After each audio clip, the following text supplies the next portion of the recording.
Mimi nina leseni kabisa na nimepata toka 2015. Na yeye Matayo amenikuta. Na hiyo Bafex ya mara ya kwanza kabisa ilinikuta. Nimeanza kuchimba toka mwaka 2005. Na shangaa jana ndo ameenda kufukia eneo langu. Na mimi na leseni na dokumenti zote hadi za kijiji. Na niseme tu, tunapokukabidhi leseni haimaanishi kwamba sasa tumekupatia rungu kwa ajili ya kwenda kupiga au kunyanyasa wananchi. Ndani ya barua yetu ambayo tunakupatia ya utambulisho, tunakupa na majukumu. Tunapokuwa tumekutambulisha, tunakupa na majukumu. Na maelekezo tunayokupatia ni pamoja na kwenda kuishi na wale wananchi vizuri wa maeneo hayo.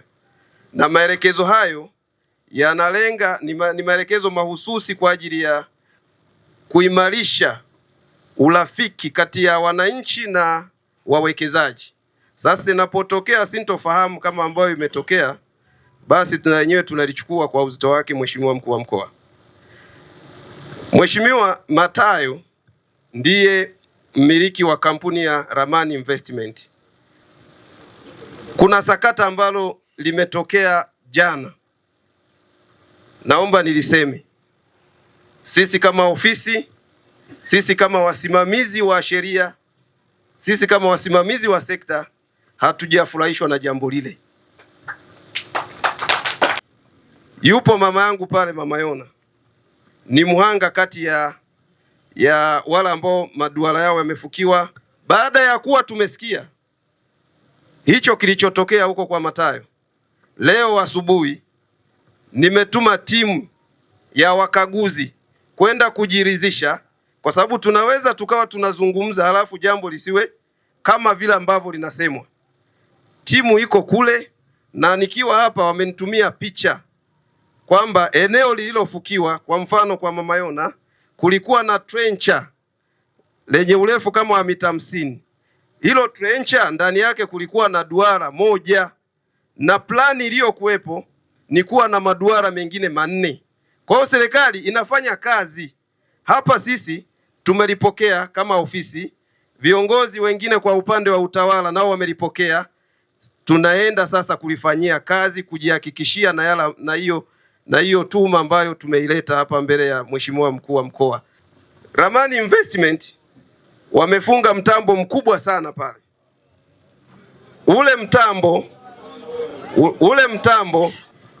Mtambo uliofungwa pale, kwa sababu hawa wanaozungumza ni wachimbaji, wanafahamu ule mtambo unahitaji kulishwa material mengi kabisa, uhalisia ulivyo.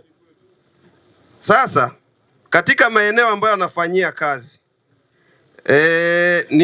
ni dhahiri kwamba lazima kuna maeneo ambayo atayalinda kwa ajili ya kulisha na ule mtambo wake. Tumesikia kwa upande wale waliozungumza, afisa madini ameshatengeneza timu yake, ametuma watu wamekwenda kule. Tusubiri watu wa madini kazi wanaoendelea kuifanya, nini kilichotokea.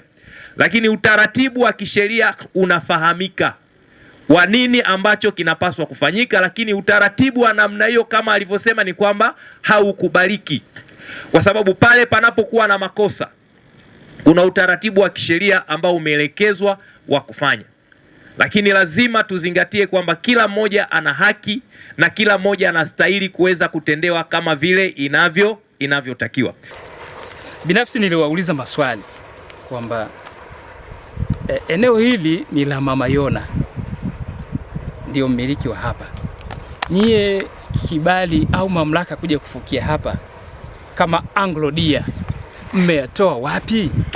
Na huyu mama ambaye ndio mmiliki wa hapa kila mwaka anailipia ile leseni. Nilikuwa nikiwaambia hivyo, anailipia ile leseni. Automatic ile eneo ni la kwake. Hakuna mtu asiyekuwa na akili timamu akawa analipia leseni ya uchimbaji kwenye eneo kila mwaka. Na analipia ofisi za madini kule, wanaingiza coordinate zake zinaonesha ni Mama Yona ndo mmiliki wa pale. Akawa analipia kila mwaka alafu achimbe eneo ambalo sio la kwake.